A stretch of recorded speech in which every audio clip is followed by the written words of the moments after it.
ادع إلى سبيل ربك بالحكمة.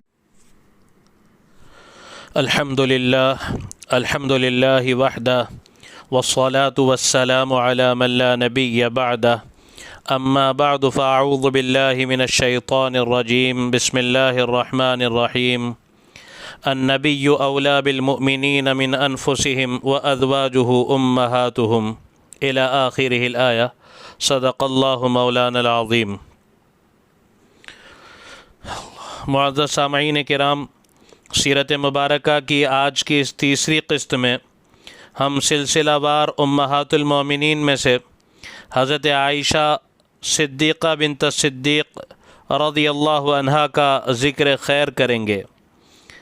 آپ کا نام مبارک عائشہ اور لقب صدیقہ تھا رضی اللہ عنہا. آپ حضرت ابوبکر صدیق رضی اللہ عنہ کی صاحبزادی ہیں، یعنی بیٹی ہیں.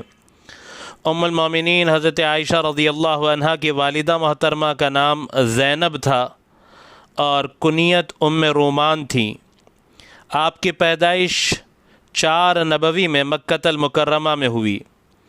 آپ بچپن ہی سے بہت ذہین اور عقلمند تھیں. بچپن میں محلے کی بچیاں آپ کے پاس جمع ہو جاتیں. بچپن کی باتیں آپ بہت اچھے سے یاد رکھتیں اور انہیں بعد میں اکثر بیان کیا کرتیں. ہجرت کے وقت ان کی عمر مبارک صرف 8 سال تھی. اس کے باوجود ہجرت کے تمام واقعات بہت اچھے سے آپ کو یاد تھے.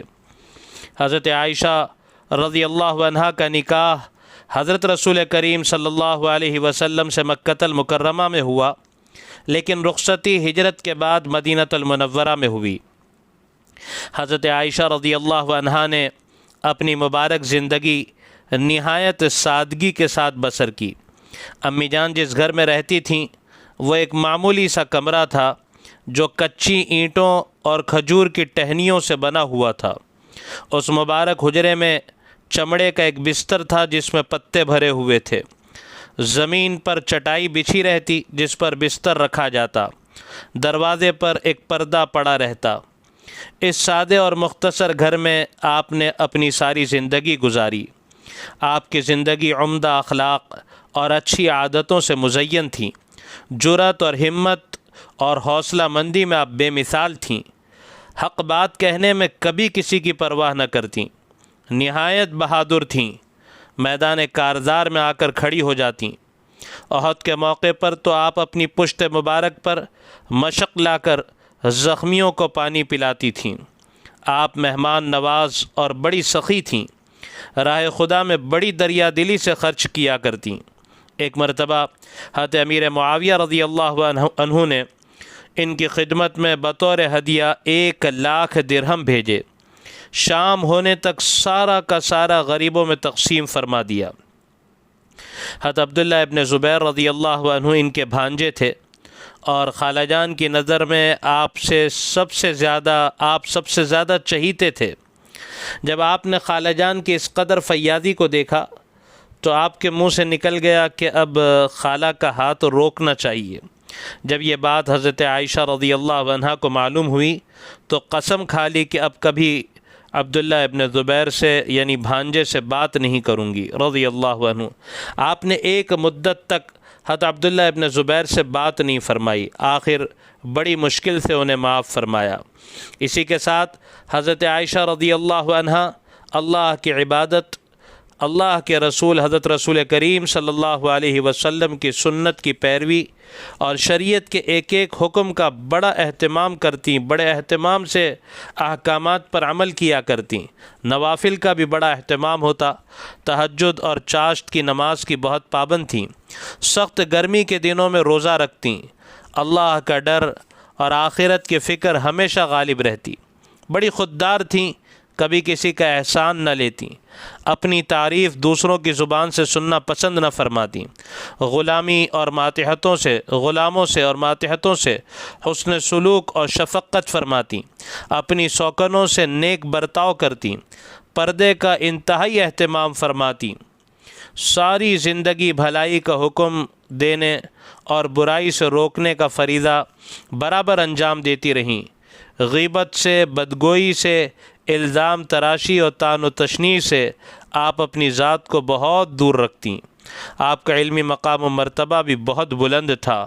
وہ بیک وقت قرآن کریم کی حافظہ، تفسیر و حدیث کی ماہر اور مشکل مسائل کو حل کرنے میں بے مثال ذہانت کی مالکہ تھیں۔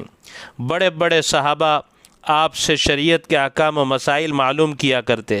حضرت ابو موسیٰ اشعری رضی اللہ عنہ فرماتے ہیں کہ جب بھی ہم لوگوں کے سامنے کوئی مشکل مسئلہ پیش آتا تو ہم اس کا حل حضرت ام المومنین عائشہ رضی اللہ عنہا سے معلوم کرتے اور وہ فوراً اس کا حل بتا دیا کرتی۔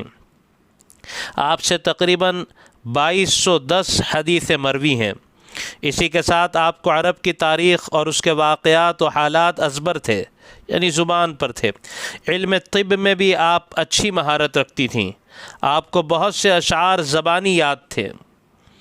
بالآخر حضرت عائشہ رضی اللہ عنہا نے 58 ہجری میں 66 سال کی عمر میں 17 رمضان المبارک منگل کی شب میں وفات پائی۔ حضرت ابو ہریرہ رضی اللہ عنہ نے نماز جنازہ پڑھائی اور آپ کو جنت البقیع میں دفن کیا گیا۔ اللہ تبارک و تعالی امی جان حضرت عائشہ رضی اللہ عنہ پر اپنی کروڑ رحمت نازل فرمائے اور ہم سب کی طرف سے آپ کو اپنی شایع نشان بہترین بدلہ اور اجر نصیب فرمائے۔ آئیں سیرت مبارکہ کے بعد آج کی اہم ایک سنت سماعت فرما لیں۔ سلسلہ وار مضمون سونے کی سنتوں سے متعلق عرض کیا جا رہا ہے۔ سونے سے پہلے تسبیح فاطمہ کا اہتمام کریں۔ تسبیح فاطمی یعنی سبحان اللہ 33 بار، الحمدللہ 33 بار اور اللہ اکبر 34 دفعہ پڑھیں۔ یہ سنت بخاری شریف سے ماخوذ ہے۔ آج کا ایک اہم پیغام سن لیں کہ غصے سے اپنے آپ کو خوب بچائیں۔ یاد رکھیں کہ جیسے انسان کا ظاہری جسم بیمار ہوتا ہے، اسی طرح انسان کا باطن بھی بیمار ہوتا ہے۔ جس طرح جسم کی صحت کا خیال رکھنا ضروری ہے، اسی طرح باطن کی صحت کا بھی خیال رکھنا ضروری ہے۔ انسان جن باطنی بیماریوں میں مبتلا ہوتا ہے، ان میں سے ایک بہت بڑی بیماری غصہ ہے۔ قرآن کریم میں خود غصے کی سخت مذمت آئی ہے اور اس سے بچنے کی سخت تاکید کی گئی ہے۔ بخاری شریف کی ایک روایت ہے کہ ایک شخص نے رسول اللہ صلی اللہ علیہ وسلم سے درخواست کی کہ مجھے وصیت فرما دیجئے۔ آپ علیہ السلام نے ارشاد فرمایا لا تغضب، یعنی غصہ نہ کیا کر۔ اس نے بار بار یہی عرض کیا مجھے کچھ وصیت فرما دیجئے۔ آپ علیہ السلام ہر بار یہی جواب عنایت فرماتے رہے کہ غصہ نہ کیا کر۔ اللہ تبارک و تعالی سیرت مبارکہ کے ان دروس کی برکتوں سے ہماری زندگیوں کو شمائل سے آراستہ فرمائے اور رذائل سے ہماری حفاظت فرمائے۔ آمین۔ وآخر دعوانا ان الحمد للہ رب العالمین۔